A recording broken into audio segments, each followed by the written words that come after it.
Hai semuanya, gimana kabar kalian? Semoga selalu dalam keadaan baik. Jadi welcome back again di The Greystone Channel, dan ini adalah segmen analisa pagi, segmen di mana kita akan mengulas untuk update news dan juga pergerakan dari market ya, khususnya market dari Bitcoin. Teman-teman, hari ini kita berada di tanggal 30 Oktober 2024. Seperti biasa, pembahasan kita akan mulai dulu dari kalender ekonomi. Jadi kalender ekonomi di perdagangan kemarin ya, dari newsnya kita dapat sentimen terkait dengan job opening Amerika Serikat dan juga consumer confidence. Dari data ini menunjukkan pembukaan lapangan pekerjaan mengalami penurunan ya dibandingkan dengan bulan lalu, teman-teman. Terus juga data dari consumer confidence saat ini masih dalam posisi yang kuat. Jadi bisa dibilang sepertinya market masih cukup percaya diri terhadap kondisi dari US dollar. Hari ini hari Rabu, teman-teman, kita akan dapat beberapa rilis data penting. Ya, ada data GDP dari Uni Eropa jam 5 sore. Ini mungkin akan memberikan impact terhadap pergerakan dari harga euro. Kemudian dari Amerika Serikat akan ada data penting yaitu core PCE prices ya, dan juga akan ada GDP untuk Amerika Serikat. Terus juga ada crude oil inventory dan juga member dari European Central Bank yaitu Scannable akan speech, teman-teman.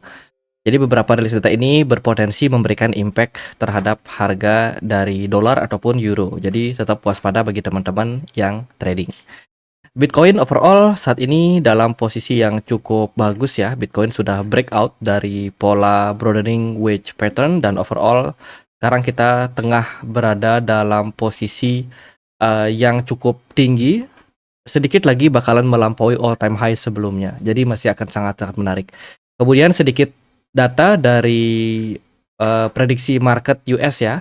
Saat ini masih memimpin Donald Trump dengan persentase 66,7% dibandingkan dengan Kamala Harris. Jadi luar biasa banget melonjak drastis suara dari Donald Trump menjelang pemilu Amerika Serikat ya, 5 hari 17 jam ke depan.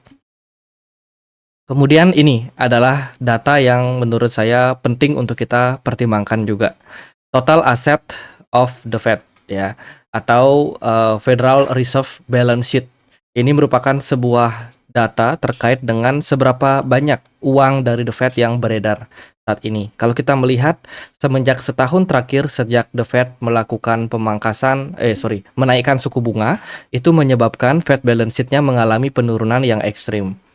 Ya, ini merupakan sebuah hal yang wajar karena ketika suku bunga dinaikkan, otomatis banyak orang yang bakalan menahan untuk konsumtif. Banyak orang yang akan menahan diri untuk belanja, sehingga perekonomian akan mulai stagnan ya, sehingga bisa menurunkan inflasi. Nah, penurunan dari Fed balance sheet ini tentu saja akan memberikan impact juga kepada pasar ya, karena jumlah uang yang beredar semakin lama semakin sedikit.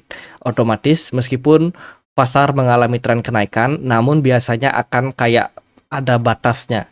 Ya, akan ada poin di mana sudah nggak bisa naik lagi. Sebab peredaran uang itu semakin lama semakin tipis. Jadi biasanya akan memberikan impact terhadap volatilitas dari pasar. Seperti itu. Maka dari itu, Bitcoin masih akan mungkin mencapai all time high disebabkan karena BTC dominance yang terus meningkat. Ini berarti adalah banyak investor yang menjual altcoin dan membelikannya Bitcoin, teman-teman. Jadi aliran dana di kripto itu lebih berfokus pada Bitcoin, sehingga masih memungkinkan Bitcoin untuk mencapai all time high baru. Namun untuk all season kemungkinan masih belum terjadi. Ya, selama Fed balance sheet ini masih dalam posisi yang turun seperti ini, atau peredaran uang Amerika Serikat turun terus, selama itu all season masih bakalan sangat jauh untuk kita lihat. Kapan Fed balance sheet bakalan naik? Yaitu ketika orang-orang sudah mulai konsumtif kembali. Mungkin akan ada stimulus ya dari pemerintahan presiden yang baru nanti. Entah siapa yang akan memimpin, apakah Kamala Harris atau Donald Trump. Mungkin akan ada stimulus ekonomi. Sebab kalau kita melihat dari riwayat sebelumnya, ketika pemerintah melakukan stimulus ekonomi, cetak duit ya istilahnya, seperti kemarin pas COVID ya, di 2020 ada cetak duit dari Amerika Serikat, itu Fed balance sheet-nya mengalami kenaikan. Dan waktu itu kan Bitcoin dan juga aset-aset lainnya juga mengalami all time high. Itu jadi Fed balance sheet ini bisa menjadi salah satu poin ya kapan all season bisa terjadi. Saya rasa ketika Fed balance sheet-nya sudah mulai naik, di sana baru kita akan pertimbangkan kapan all season bisa terjadi, teman-teman. Jadi Sekarang nikmati aja dulu pemangkasan suku bunga yang masih bertahap dari The Fed. Kedepannya pasti akan ada fase di mana Fed balance sheet ini bakalan rally sehingga uang beredar lebih banyak. Ya, mungkin altcoin bisa kecipratan juga kenaikan atau rally pada marketnya. Oke, sebelum kita lanjut ke berita-berita yang lain, teman-teman, di sini aku mau informasikan ya, Get.io akan melisting token Grass atau sudah melistingnya, dan sekarang teman-teman bisa ikutin campaign yang lain, yaitu deposit and trade Grass dengan hadiah reward sampai total 25.000 US dollar. Event ini akan berlangsung sampai 4 November 2024. Jadi sangat-sangat singkat, teman-teman yang pengen ikutan bisa langsung klik centang di sini ya, join now, kemudian teman-teman tinggal submit aja. Teman-teman tinggal melakukan trading dan menyelesaikan beberapa misi di sini. Seperti kalau teman-teman melakukan deposit ya Grass dari exchange lain, teman-teman akan berpeluang mendapatkan price pool sampai 15.000. Kalau teman-teman melakukan trading ya bisa berpeluang mendapatkan price pool sampai 5.000, teman-teman. Kalau teman-teman adalah pengguna baru, price poolnya juga 5.000. Jadi jangan lupa untuk klik join now untuk teman-teman yang pengen ikutan dari campaign ini. Nah, selain itu, Get.io juga ada startup mining. Jadi startup mining ini adalah semacam program staking bagi token-token yang baru listing. Ya, di sini ada Cyrus, kemudian juga ada token seperti Cookpool. Teman-teman bisa ikutin Cookpool ini. Mumpung ini masih sangat-sangat baru ya, periode stakingnya itu sekitar 7 hari. Kemudian yang pengen juga untuk ikutin Grasspool juga masih bisa ikutan, teman-teman. Ini baru saja dimulai campaign-nya, jadi teman-teman yang sudah punya token Grass, selain teman-teman bisa beli dan simpan, teman-teman juga bisa staking dan bisa mendapatkan APR sampai 106,8%. Gede banget APR-nya, jadi yang pengen ikutan buat staking bisa teman-teman staking ya di Get.io. Nanti linknya aku sertakan di kolom deskripsi. Oke, next kita akan lihat gimana kondisi dari market kripto. Nah, ini adalah data dari Soso Value terkait dengan inflow and outflow dari beberapa hedge fund. Kemarin cukup bagus, inflow terjadi di beberapa hedge fund, teman-teman. Dari BlackRock kemarin ada akumulasi sekitar 315 juta US dollar masuk. Terus dari Grayscale masih nol ya, setidaknya tidak ada arus keluar. Dari Fidelity kemarin masuk sekitar 44,12 juta US dollar ya. Jadi intinya kemarin Bitcoin ETF mendapatkan akumulasi dari para investor yang membeli produk ETF. Sementara dari Ethereum, ETF kemarin dalam posisi keluar, harus keluar. Jadi ini merupakan sebuah indikasi memang Ethereum ETF ini saat ini belum terlalu menarik. Kemudian dalam 24 jam terakhir sudah ada sekitar 131 juta US dollar para trader yang nge-short Bitcoin kena liquid, teman-teman.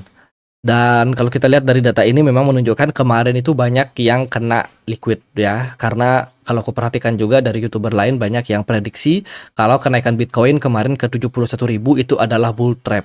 Mungkin banyak yang ke-trigger juga ataupun mungkin banyak yang punya analisa bahwa Bitcoin ini berpeluang untuk turun dan akhirnya kemarin dilibas cukup banyak yang kena likuidasi. Ya lumayan buat para crypto exchange ya dapat cuan dari hasil yang kena liquid dari yang short. Oke, dari berita yang lain datang dari Hong Kong. Hong Kong beritanya adalah consider untuk memangkas pajak, teman-teman. Jadi pajak kripto di Hong Kong bakalan dikurangi. Ini merupakan sebuah berita yang bagus, teman-teman, karena kalau kita lihat dari adopsi Hong Kong kemarin terkait dengan market kripto memang belum terlalu yang seperti diharapkan. Hong Kong sudah membuat regulasi dengan sangat baik, teman-teman. Bahkan produk ETF pun sekarang sudah bisa diperdagangkan ya di Hong Kong. Namun kalau kita lihat dari penyerapan adopsi dari kripto di Hong Kong sendiri yang digadang-gadang sebagai pusatnya kripto di Asia, ternyata masih jauh, teman-teman, dari market Amerika ataupun dari market Uni Eropa sendiri. Jadi bisa dibilang penyerapan dari kripto yang ada di Hong Kong ini masih perlu dipertimbangkan. Jadi pemangkasan pajak ini bisa jadi menarik minat dari para investor-investor besar ataupun institusi supaya bisa membeli aset virtual ini. Gitu. Ini berlaku bagi mereka yang trading ya menggunakan stablecoin ataupun OTC trading. Tuh, jadi bakalan sangat-sangat menarik minat investor besar. Circle juga melihat hal tersebut, teman-teman. Dikabarkan Circle bersiap untuk explore Customer Royalty Solution di Hong Kong. Jadi setelah melihat regulasi di Hong Kong yang sudah semakin matang terkait dengan kripto, apalagi ada berita perpajakan yang bakalan diturunkan, kini Circle ini adalah salah satu perusahaan yang menyediakan USDC, salah satu stablecoin terbesar juga ya yang ada di market.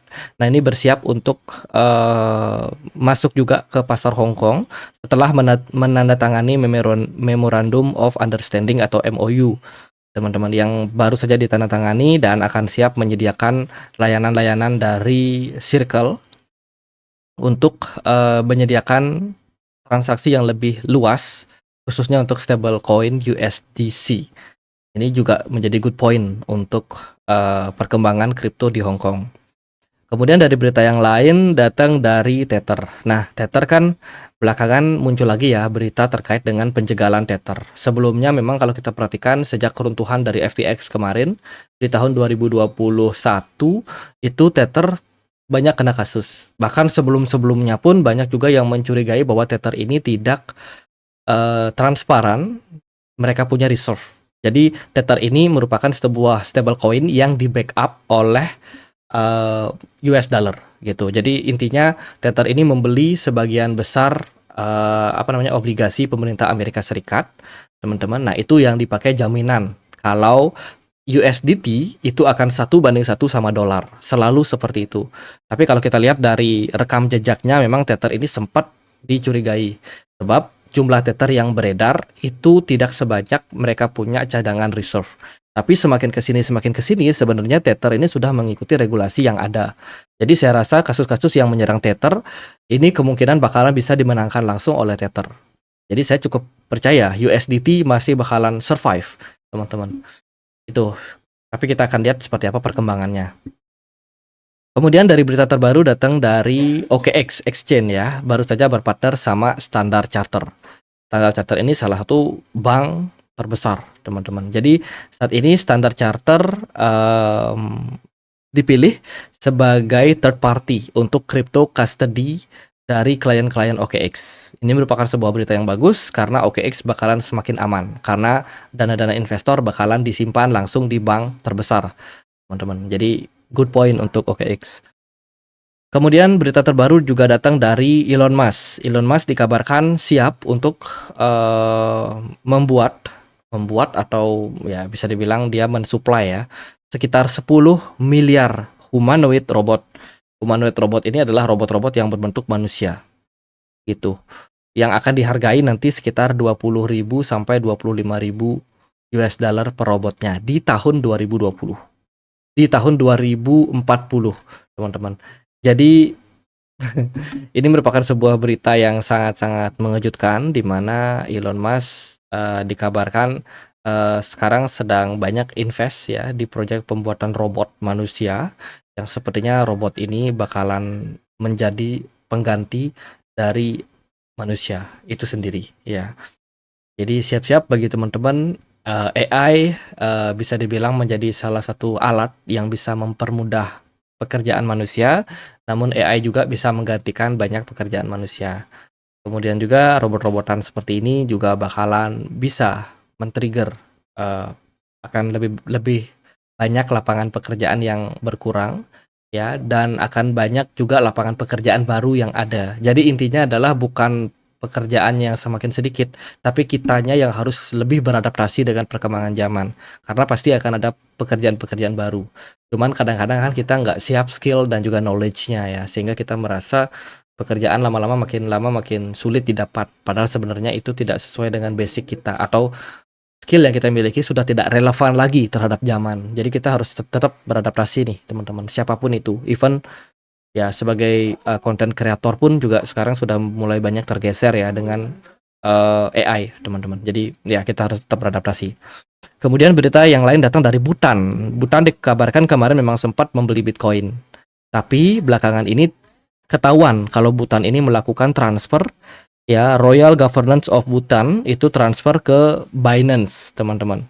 Ada sekitar 832.000 Bitcoin yang ditransfer kemarin.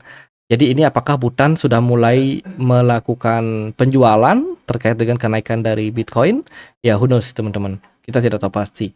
Ya, tapi Ya, kalau itu terjadi ya Butan ini ternyata trading juga ya tentang Bitcoin.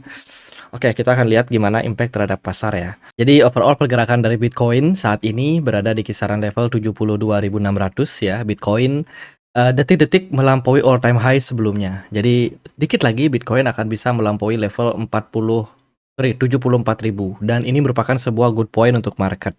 Pertama, dari volume perdagangan bagus, MACD memberikan indikasi hijau kembali. Kemudian juga akan ada smart money yang masih dalam proses peningkatan. Teman-teman, sepertinya ini bisa menjadi salah satu daya tarik untuk Bitcoin ya kalau kita melihat dari sudut pandang teknikalnya. Jadi secara teknikal di time frame daily sekarang mengindikasikan tren positif untuk pasar. Kemudian weekly juga kemarin closingnya lumayan bagus menurut saya ya, meskipun ada sedikit koreksi yang terjadi, tapi overall di minggu ini sepertinya bakalan jadi nih Oktober teman-teman. Jadi banyak yang memang sudah memprediksi kalau pergerakan Bitcoin itu bakalan bullish ya. Jadi kita bisa cek teman-teman berapa persentase Bitcoin ketika penutupan di bulan Oktober. Jadi teman-teman bisa lihat dari datanya di CoinGlass ini ya. Kalau kita perhatikan saat ini sih kita sudah naik sekitar 13%. Dan ini harusnya bisa lebih tinggi lagi. Karena kalau kita lihat dari riwayat-riwayat sebelumnya di bulan Oktober itu adalah di antara range 20-an persen ya kalau kita lihat secara rata-rata di sini. Pernah naik 60%, 47%, kemudian hampir 40%, dan sekarang baru mendekati 14%. Kayaknya masih bisa nih ke 20%, teman-teman. Ya, semoga aja Bitcoin masih bisa melanjutkan tren rally-nya. Dan sementara ini sih kalau kita lihat dari data technical ya overall bagus. Saya tidak melihat adanya potensial bear trap atau bull trap seperti yang teman-teman ada yang tanya apakah Bitcoin ada peluang untuk bearish tiba-tiba ya. Ya, menurut saya sih mungkin saja, tapi apapun itu, event yang paling harus kita waspadai adalah pertama, pemangkasan suku bunga yang akan diadakan di minggu depan nanti. Kemudian juga ada pemilu Amerika Serikat. Jadi 2 poin itu bisa aja memberikan impact terhadap Bitcoin yang sangat signifikan. Apakah itu impact positif atau negatif? Keduanya punya probability yang menurut saya sama-sama kuat. Kalau kita lihat dari pergerakan Bitcoin di time frame 4 jam, volume perdagangannya bagus, smart money sangat-sangat oke pada market, dan sekarang Bitcoin sedang berjuang untuk menembus all time high. Kalau Bitcoin mampu melampaui 74.000, maka congratulations, Bitcoin sudah mencapai all time high yang baru. Teman-teman, jadi ini bisa menjadi salah satu trigger yang bagus ya, karena akan semakin banyak orang yang akan melirik Bitcoin sebab media-media massa akan memberitakan, wah Bitcoin mencapai all time high baru dan lain sebagainya. Mungkin teman-teman yang teman-teman kalian ya yang mungkin sempat teman-teman ajakin, yuk kita invest Bitcoin, atau yang sebelumnya banyak yang nolak karena Bitcoin ini apalah dan lain sebagainya ya. Karena kan saya percaya pasti banyak orang-orang di sekitar kita yang nggak terbuka sama Bitcoin, kemungkinan akan terbuka ketika melihat kenaikan harga yang terus terjadi setiap periode bull run-nya. Jadi ini bisa menjadi salah satu trigger sih, akan lebih banyak orang yang masuk karena FOMO ke depannya. Jadi Bitcoin masih akan bisa peluang rally. Kalau next target saya sih seperti biasa, kalau Bitcoin sudah mampu melampaui 74.000, 90.000 adalah target yang cukup menarik untuk kita perhatikan. Kalau dia mampu melampaui level tersebut, maka next targetnya adalah 110.000 untuk Bitcoin. Sementara saya no comment dulu untuk altcoin ya, karena BTC Dominance ini galak banget ya, suka naik impulsif. Hanya beberapa altcoin saja yang mendapatkan impact yang bagus. Salah satunya adalah Doge ya, meme coin ini bisa dibilang kemarin outperform, bagus banget performanya Doge. Kemudian juga ada beberapa project seperti Ondo Finance, ini juga udah naik 7%. Sementara ada Kaspa yang kemarin ada koreksi sampai 5,6%. Jadi tidak semua altcoin bakalan rally, tidak semua juga altcoin bakalan drop. Jadi untuk saat ini sih fasenya harus pinter-pinter milih ya, teman-teman. Kalau dari saya sih masih melihat Bitcoin dominance masih akan sangat-sangat mendominasi. Jadi buat all season, saya rasa dalam bulan Oktober ini masih belum ya. Triggernya masih belum ke sana. Jadi ya congrats aja buat pergerakan Bitcoin. Andai kata dia gagal untuk menembus level 74.000, level support yang kuat untuk Bitcoin itu ada di range antara 70.000 sampai dengan 68.600. Jadi itu support pondasinya untuk Bitcoin jangka pendek. Jadi paling gitu aja buat update kali ini, teman-teman. Tetap waspada, tetap happy melihat kenaikan dari Bitcoin, tapi jangan lengah. Karena segala sesuatu, serangan roket, rudal bisa menyebabkan perubahan pada market ya, apalagi ada pemilu dan lain sebagainya. Jadi sekian aja video kali ini, semoga bisa bermanfaat, dan akhir kata saya Andre, makasih.